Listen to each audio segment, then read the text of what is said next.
me just tell you ha, yung mga types na merong sakit na pwedeng uminom nito.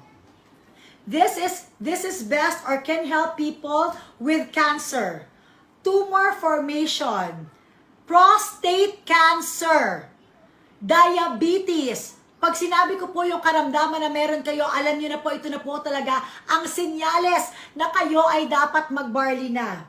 High blood, kidney disease, psoriasis, anemia, asthma, hepatitis, kahit po yung mga may insomnia, para po sa inyo ito. Leukemia, cervical cancer, gallstone, bronchitis, pati po yung mga may cataract, ang ganda po ng barley para sa inyo. Cyst, goiter, yung mga may goiter, pwede po ito sa inyo. Yung mga may kidney stones, yung mga constipated.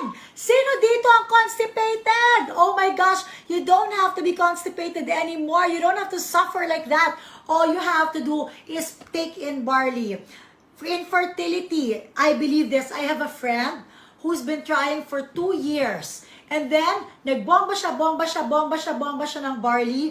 Ngayon po, kakapanganak niya lang, magto 2 months na yung anak niya. Ang galing po talaga. This is, pwede rin po sa mga may low sperm count. Arthritis, yung mga may rayuma po dyan, para sa inyo to. Dysmenorrhea, thyroid problem, endometriosis, muscular degeneration, mental tiredness. Oh my God, sino ba ang walang mental tiredness? Okay? Muscle and nerve pain, immune deficiency, vertigo! Oh my gosh, dati may nagtanong sa akin, meron daw siyang, how much choco barley? 1,000 po. 1,000 choco barley.